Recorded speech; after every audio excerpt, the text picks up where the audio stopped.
എല്ലാവർക്കും സുഖമാണെന്ന് വിശ്വസിക്കുന്നു. അങ്ങനെ നമ്മൾ കാത്തിരുന്ന ലോക്സഭാ ഇലക്ഷൻ ഫലം വന്നപ്പോൾ നമ്മെ ആര് ഭരിക്കും എന്ന് ഉറപ്പില്ലാത്ത ഒരു സ്ഥിതിയിലൂടെയാണ് മുന്നോട്ട് പോകുന്നത്. ആരാകും സർക്കാർ രൂപീകരിക്കുക എന്ന കാര്യത്തിൽ ഇപ്പോഴും ഒരു ഉറപ്പ് പറയാൻ കഴിയാത്ത സ്ഥിതിയാണ്. കേവല ഭൂരിപക്ഷത്തിന്റെ മുകളിലേക്ക് NDA സീറ്റ് ഉണ്ട് എങ്കിലും കഴിഞ്ഞ 2 തവണകളായിട്ട് ഒറ്റയ്ക്ക് ഭരിക്കാനുള്ള സീറ്റ് നേടിയിരുന്ന BJP തകർന്നടിഞ്ഞ സ്ഥിതിക്കാണ് ഈ ഒരു പ്രതിസന്ധി ഉണ്ടായിട്ടുള്ളത്. ചന്ദ്രബാബു നായിഡുവിനെയും നിതീഷ് കുമാറിനെയും അടർത്തിയെടുത്ത് സർക്കാർ രൂപീകരിക്കാനുള്ള ഇന്ത്യ മുന്നണി നേതാക്കളുടെ ശ്രമം ഇതിനകം ആരംഭിച്ചു കഴിഞ്ഞു.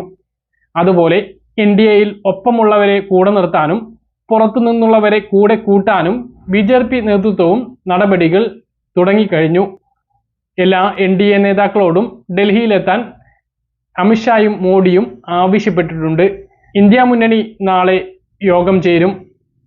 അതിനു മുമ്പായി നിതീഷ് കുമാറിനെയും ചന്ദ്രബാബു നായിഡുവിനെയും സ്റ്റാലിനും ശരത് പവാറും ഫോണിൽ വിളിച്ച് സംസാരിക്കുകയുണ്ടായിട്ടുണ്ട്. ഉപപ്രധാനമന്ത്രി പദവും അതുപോലെ തന്നെ ആന്ധ്രക്ക് പ്രത്യേക പദവിയും നൽകാമെന്ന വാഗ്ദാനവും നൽകിയിട്ടുണ്ട്. ആരാകും പ്രധാനമന്ത്രി എന്നുള്ള കാര്യത്തിൽ ഉറപ്പില്ല. മോഡി പ്രധാനമന്ത്രി ആയി തുടരാൻ സാധ്യത വളരെ കുറവാണ്. കാരണം ഒറ്റയ്ക്ക് BJPക്ക് ഭൂരിപക്ഷം ഉണ്ടായിരുന്ന സമയത്തെ പോലെയല്ല 5 കൊല്ലം ഭരണം വീഴാതെ കൊണ്ടുപോവുക എന്നുള്ളതിന് ഒരു പ്രത്യേക കഴിവ് വേണം.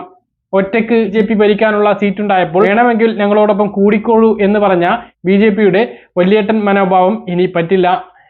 ഘടകകക്ഷികളെ സമന്വയത്തിൽ നിർത്തി ഒപ്പം കൂട്ടി കൊണ്ടുപോകണം എന്നുള്ളത് വലിയ ഒരു ഘടകമാണ്. ഇതിന്റെ അടിസ്ഥാനത്തിൽ തന്നെ അതിന് പരിചയക്കുറവുള്ള മോഡി പ്രധാനമന്ത്രിയാവാനുള്ള സാധ്യത വളരെയധികം കുറവാണ്.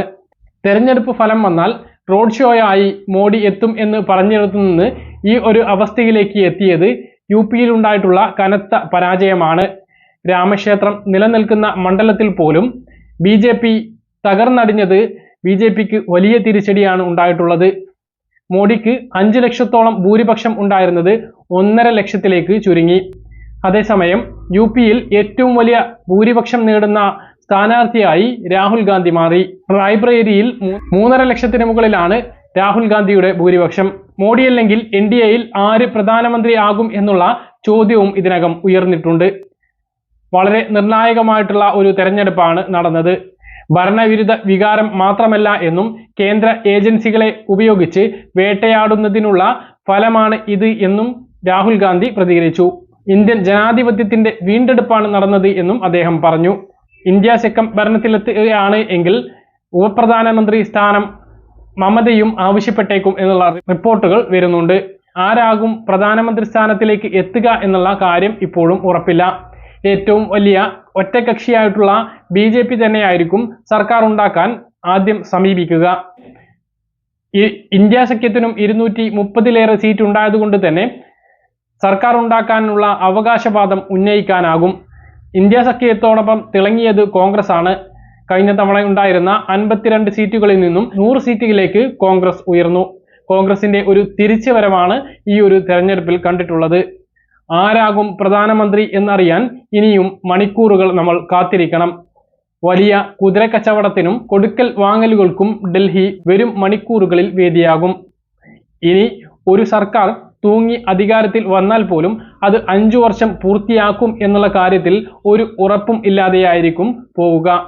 NDAയുടെ ഭാഗത്തു നിന്നായാലും ഇന്ത്യ മുന്നണിയുടെ ഭാഗത്തു നിന്നായാലും ഒരു സർക്കാർ ഇനി അധികാരത്തിൽ വന്നാൽ അത് തുടർന്നങ്ങോട്ട് എത്ര കാലം ഉണ്ടാകും എന്നുള്ളതും ഒരു ചോദ്യചിഹ്നമാണ്.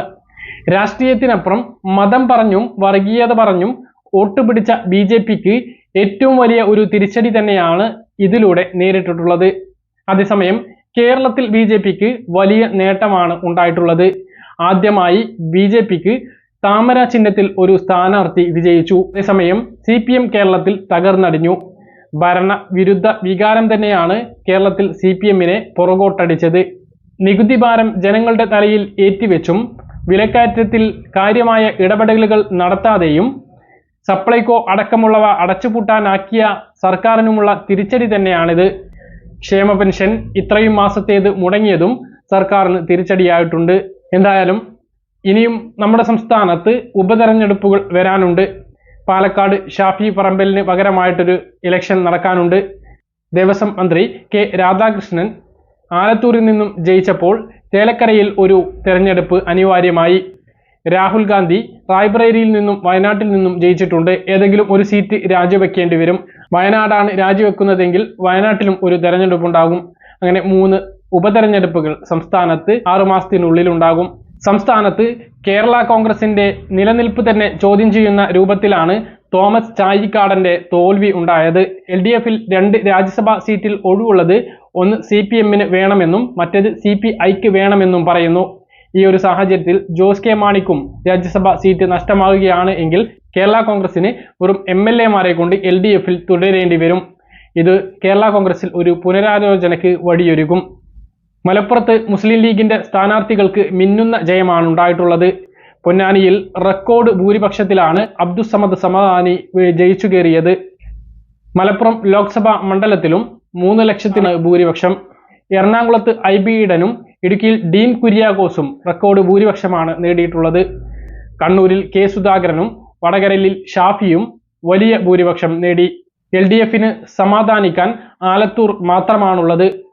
K രാധാകൃഷ്ണന്റെ നിഷ്കളങ്കതയാണ് കേരളത്തിൽ ഒരു സീറ്റെങ്കിലും നേടിക്കൊടുക്കാൻ കഴിഞ്ഞത് എന്നാണ് വിലയിരുത്തൽ. എന്നാലും നമ്മൾ കാത്തിരിക്കുന്നത് ആരാകും കേന്ദ്രഭരണത്തിൽ എത്തുക.